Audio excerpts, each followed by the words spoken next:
দিন পর আজকে হচ্ছে রান্না বান্না করে খাওয়া দাওয়া করব। একা একা ডর্মে থাকলে যা হয় আর কি।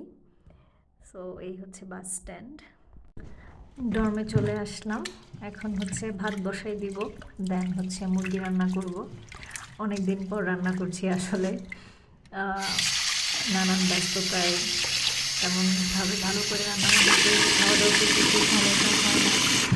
নর্মালি রুটি, ডিম ভাজি, ডিম ভুনা, অমলেট এইসব খেয়ে দিন পার করা হয়। তো আজকে এই জন্য ভাবলাম যে না, অনেক হয়েছে, আজকে একটু ভালো করে রান্না বান্না করব। সো মুরগি নিয়ে আসলাম হচ্ছে একটা টার্কিশ শপ থেকে, টার্কিশ গ্রোসারি শপ থেকে।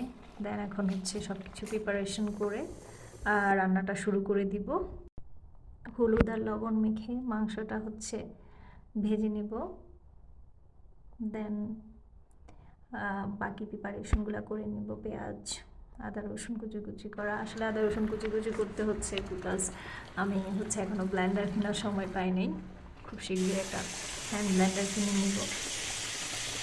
যখন প্রথম এসেছিলাম কিছুই রান্না করতে পারতাম না তেমন করে। আলহামদুলিল্লাহ এখন মোটামুটি বেঁচে থাকার জন্য যা যা প্রয়োজন সব কিছুই আলহামদুলিল্লাহ পারি।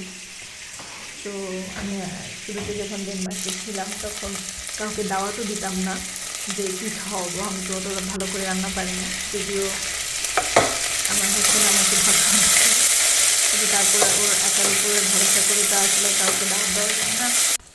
তারপর আস্তে আস্তে করে আসলে মেয়েরা সব কিছু শিখেই নেয় আমার কাছে মনে হয়। কিছু নিজের বানানো ফালতু কারণে হচ্ছে তেমন ছোটোবেলা থেকে রান্নাবান্নাটা শেখা হয়নি আসলে। তো যাই হোক, আলহামদুলিল্লাহ 1-1.5 বছরের মধ্যে সব কিছু মোটামুটি শিখে নিচ্ছি। সেই জন্যই যে এখন কোনো কিছুই তেমন আর ভয় লাগে না রান্না করতে। অ্যাটলিস্ট শুরুতে যেমন লাগছে, প্রথম যেদিন গরুর মাংস রান্না করছিলাম সে কথা তো সবসময় মনে থাকবে। গরুর মাংস ছিল অল্প, পানি ছিল অনেক। আমার এখনও মনে আছে, মনে হচ্ছিল যে আমি মহাসমুদ্রের মধ্যে অল্প কয়েকটা মাংস দিয়ে গরুর মাংস রান্না করে রেখেছি। তো আজকে আমি মুরগি রান্না করতেছি। প্রথমে মুরগিটা দিয়ে তারপরে হচ্ছে পছন্দ মশলাটা আবার মুরগিটা দিয়ে দিলাম। মুরগিটা দিয়ে একটু সেই সব করে দিয়ে আমার কাছে ভালো লাগে ফ্লেভারটা। তারপর নর্মালি শুকনো মরিচ দিই, আসলে শুকনো মরিচ দেওয়া হয়নি, কেউ আমার ফ্ল্যাটমেটে ছিল কিন্তু নেওয়া হয়নি আসলে। আর একটু ম্যাগি মশলা দিই আমি, না হলে ফার্মের মুরগিটা খেতে তেমন একটা ভালো লাগে না। তো এই তো সব কিছু দিয়ে দিলাম। আজকে খুব মজা করে খাবো। ভাষাটাও শিখতে হবে আসলে। তো আমি যেটা করি, রান্না করতে করতে আমি মনে করি আচ্ছা ঠিক আছে, মাংস কী হবে, যার মানে ফ্ল্যাশ কিছু একটা ভাবছো, ভালো করে বলা শিখে যাব।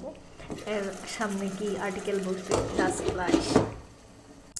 সো রান্নার মাঝখানেই আমি হচ্ছে এটা ক্লিন করে নেব, কারণ এমনভাবে ক্লিন করে রেখে যেতে হবে যে পরের যে আমার ফ্ল্যাটমেট আসবে রান্না করতে তার যাতে অসুবিধা না হয়। এখনও মনে আছে শুরুর দিকে আমি যখন মানে আমি বুঝতাম না যে কী পরিষ্কার করতে হবে, কী করতে হবে, কীভাবে। এমনও দিন গেছে না, এমনও হয়েছে যে পরিষ্কার করতে আমি আসলে বুঝতে পারতাম না। তো এই জন্য সাবলেট থাকাকালীন 1-2টা কমপ্লেনও খাইছি। তবে এখন যেটা হয় যে সব কিছু চেষ্টা করি পরিষ্কার রাখার জন্য। ঠান্ডার দেশ তো, এখানে গরম পানি ছাড়া আসলে উপায় নেই, সো সেই জন্য আমি গরম পানি অলওয়েজ রাখি। তো এটা হচ্ছে আমার ডর্মের কিচেন, যদিও এখানে খাওয়া দাওয়া হয় না। আর এখানে আমাদের সবসময় 4টা ময়লার ঝুড়ি, যেটা প্রথম আমার অভিজ্ঞতা আসলে। এখানে প্লাস্টিক আলাদা, পলিথিন আলাদা, পেপার আলাদা এবং ফুড আলাদা বক্সে রাখতে হয়। এটা মুরগি লাস্টে আমি হচ্ছে একটু গরম মশলা দিয়ে দিলাম যাতে একটু ফ্লেভারটা ভালো থাকে। তো আমি যেহেতু ওখানে বসে খাই না, তো আমি আমার রুমে খাওয়াটা নিয়ে আসলাম। ভাত আজকে এটা দিয়েই খাবো। অনেকদিন ডিম খেতে খেতে অরুচি হয়ে গেছে আসলে, এখন আর ডিম ভালো লাগতেছে না। ডিম জাস্ট আমি এখন ক্লাসের সময় নিয়ে যাই। আর সকালবেলা আসলে একটা ক্লাসের পরে আরেকটা ক্লাস শুরু হলে অনেক খিদা লাগে। ক্লাস শেষে আবার বিভিন্ন ধরনের কাজে বেরোতে হয়। সো এই তো মুরগি নিয়ে নিলাম। দেখেই ভালো লাগতেছে যে আচ্ছা ঠিক আছে, আজকে কিছু একটু আমার ভুনা ভুনা খেতে ইচ্ছে করতেছে, এই জন্য আর বেশি একটা ঝোল রাখি নেই। সো এই তো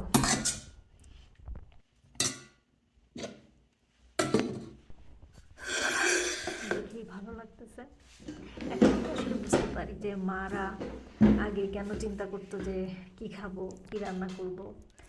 অনেক কিছু বুঝতে পারি যে আগে বুঝতাম না যে মেয়েরা বা মহিলারা এমন করে কেন।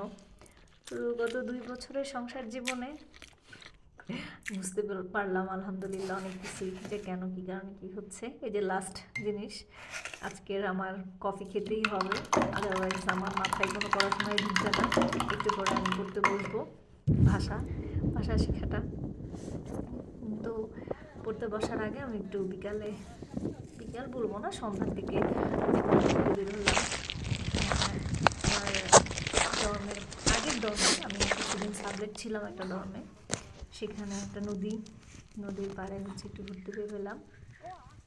সো আসলে একটু যদি ঘোরাঘুরি না হয় সেক্ষেত্রে হচ্ছে ব্রেন অনেক বেশি।